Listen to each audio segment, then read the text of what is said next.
Haddatsana Sa'id bin Abi Maryama akhbarona Muhammad bin Ja'farin akhbarona Humaid bin Abi Humaid At-Tawil anahu sesungguhnya Humaid iku sami'a mendengar dia Humaid Anasa bin Malikin pada Anas bin Malik radhiyallahu anhu yaqulu berkata sopo Anas Ja'a datang sopo salah satu rohtin tiga golongan di sini kalau menurut hadis yang mursal milik Sa'id bin Musayyab yang ada di kitabnya Abdur Razak, tiga orang ini adalah Ali bin Abi Thalib, yang kedua Abdullah bin Amr bin As, yang ketiga adalah Utsman bin Mat'un. Jadi wasalah satu Ali bin Abi Thalib wa Abdullah bin Amr bin As wa Utsman bin Mat'un, ya, kama fi mursali Sa'id bin Musayyab inda Abdi Razak ila buyuti aswajin Nabi, pada rumah-rumahnya para istri Nabi Sallallahu Alaihi Wasallam. Jadi urusan rumah tentunya yang paling tahu adalah istrinya, kan. Jadi manusia itu kan ada aktivitas di dalam rumah, ada aktivitas di luar rumah. Kalau di luar rumah yang tahu kan teman-temannya. Kalau di dalam rumah yang tahu tentunya para istrinya. Yas'aluna bertanya mereka, tiga golongan itu, an ibadatin Nabi, tentang ibadahnya Nabi Sallallahu Alaihi Wasallam. Mereka bertanya kepada istri-istri Nabi tentang ibadahnya Nabi di rumah itu bagaimana. Kalau urusan di luar rumah yang Ali bin Abi Thalib, Abdullah bin Amr, Utsman bin Mat'un lebih tahu. Falama ukhbiro, maka ketika dikabari, falama ukhbiru, maka ketika dikabari mereka,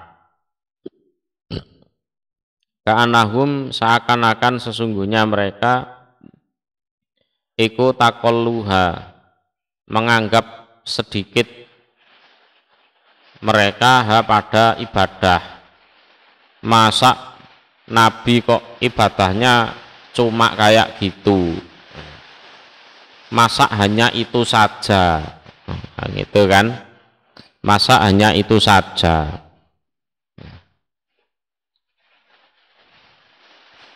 Faqalu, maka berkata mereka, jadi mereka itu abduha qalilatan, jadi menganggap amalnya Nabi itu sedikit.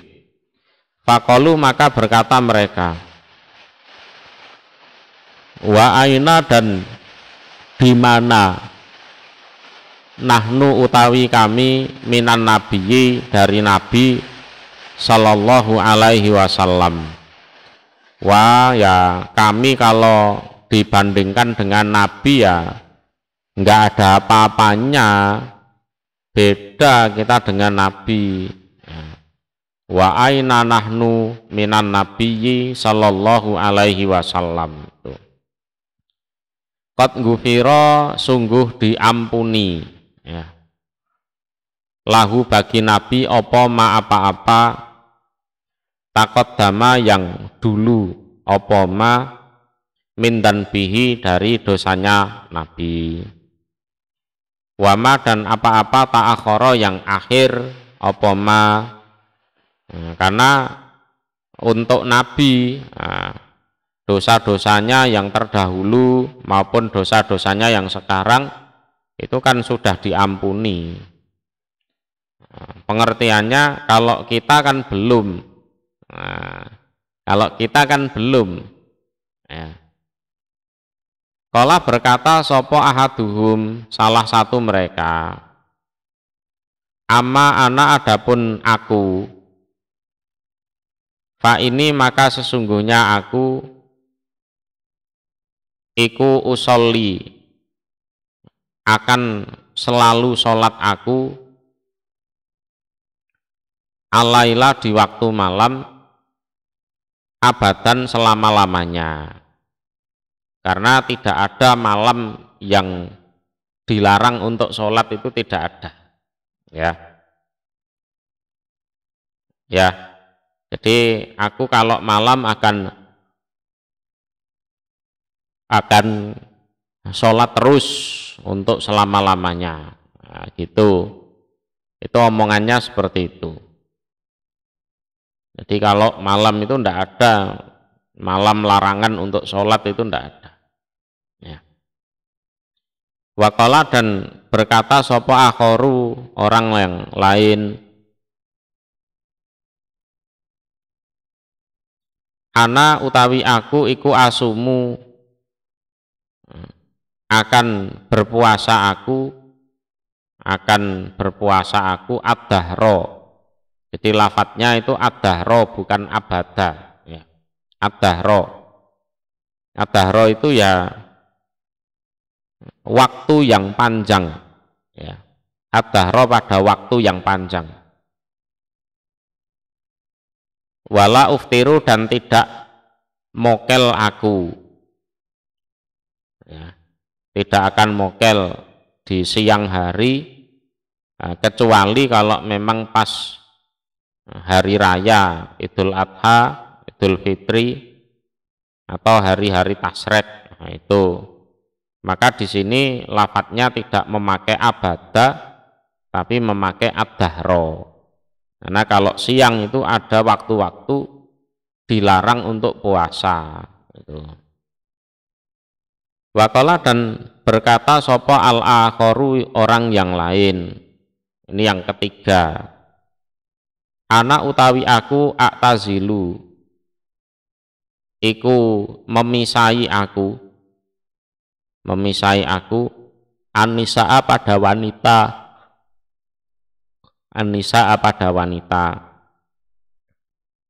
wala atazawwaju dan tidak akan menikah aku abada untuk selama-lamanya.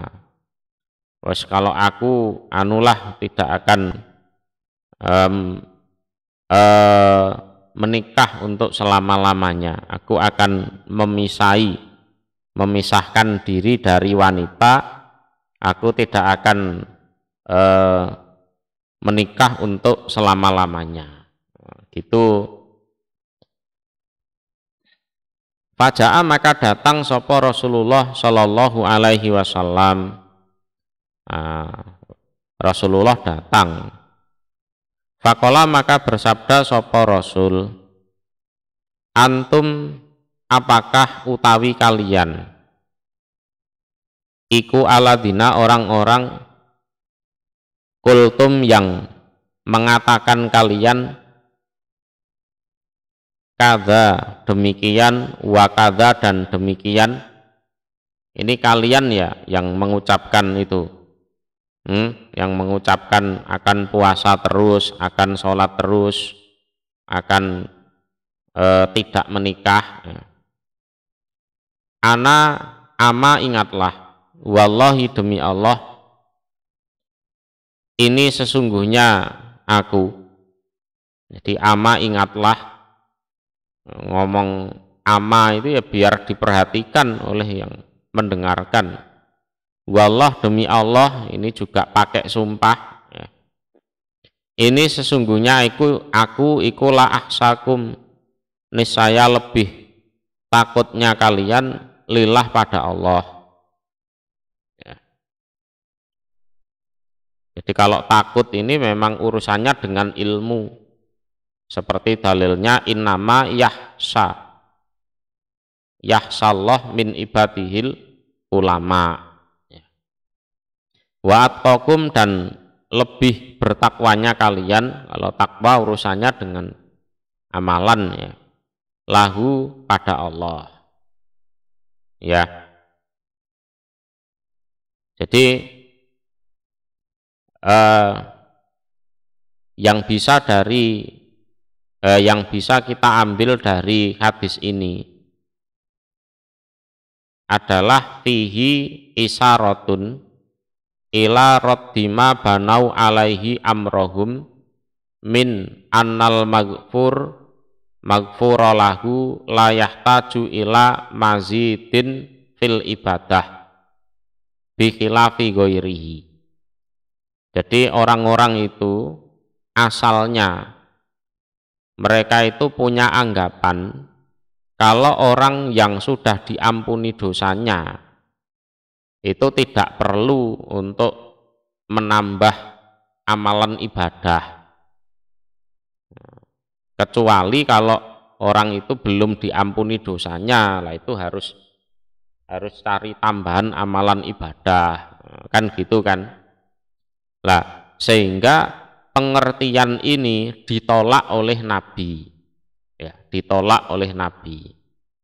Fa'a'lamahum annahu ma'a kaunihi la yubalighu fit tasdidi fil ibadati ahsalillah wa atqa minal ladzina yusaddiduna. Nabi memberitahu kepada mereka, ya, walaupun beliau itu sudah diampuni dosanya, Nabi ya tetap saja tidak berlebihan di dalam ibadah.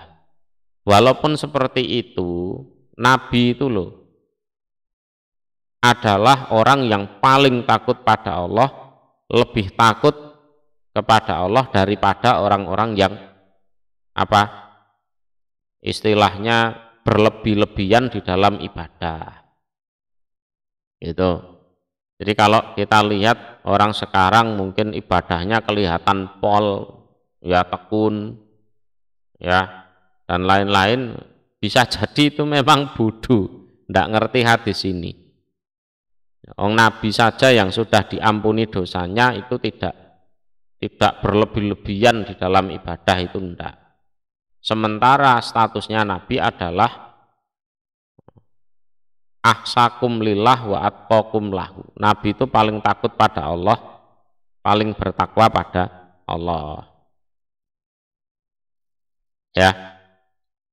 Kenapa orang yang berlebih-lebihan dalam ibadah itu dicegah oleh Nabi? Ya.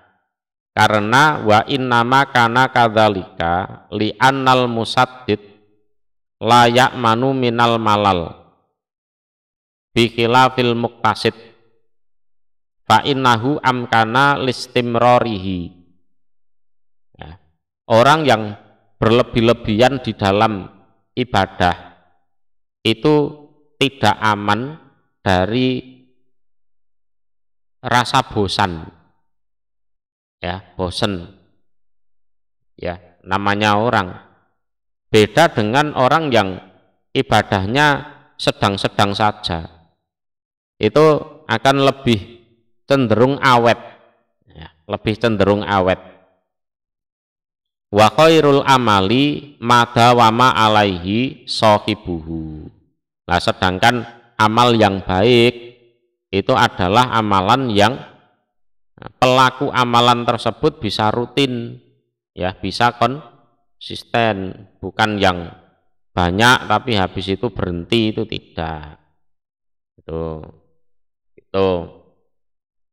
Kemudian fan nabiyyu sallallahu alaihi wasallam wa in u'tiya qawiyal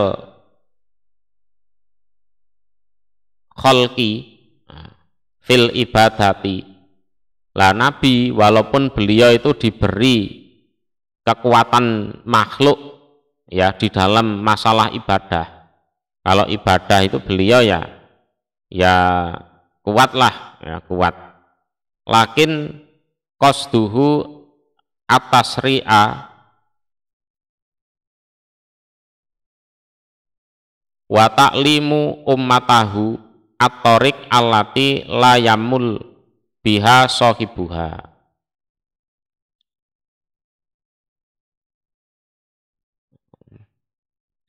Tetapi Nabi dalam menjalankan syariat itu sedengan. Ya, nyatanya seperti itu. Terus Nabi juga mengajarkan umatnya bagaimana cara agar orang yang beramal itu tidak bosan dari amalannya. Itu harus diperhatikan juga. Nabi loh dari sisi fisik, dari sisi mental diberi kekuatan di dalam ibadah.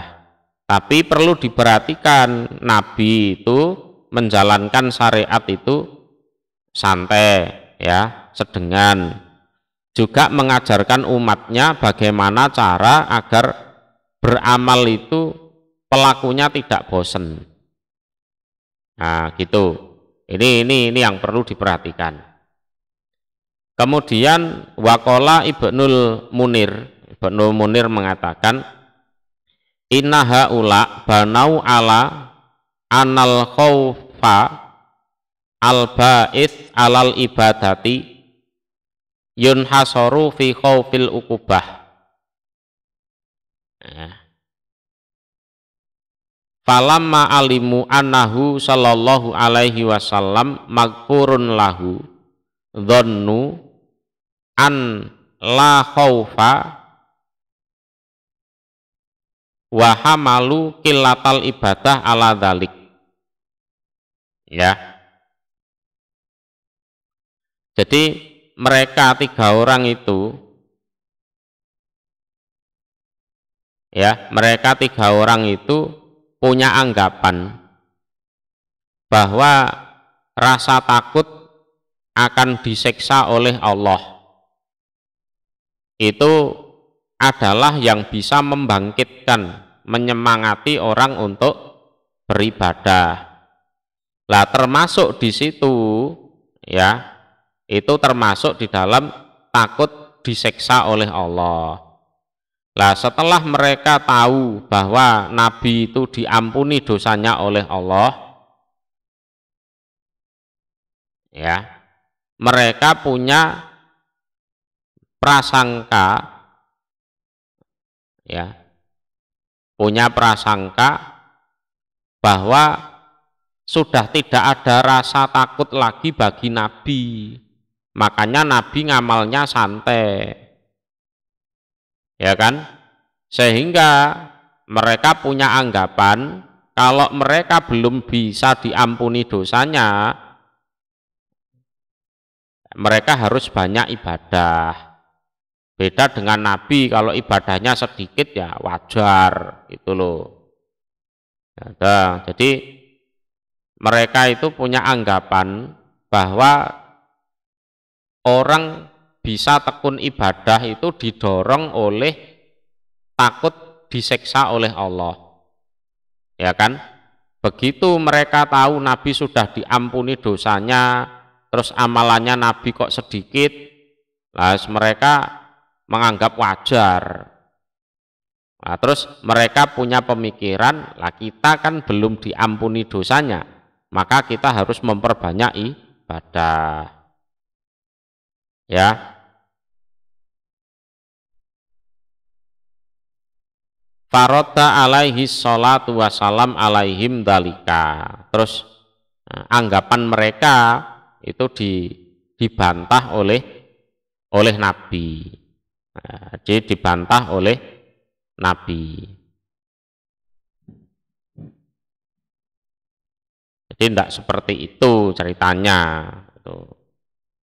Dan Nabi menjelaskan bahwa ibadah itu yang dibangun dari rasa syukur, ya, mengagungkan Allah, itu lebih besar pahalanya daripada ibadah yang banyak tapi nanti ujung-ujungnya berhenti.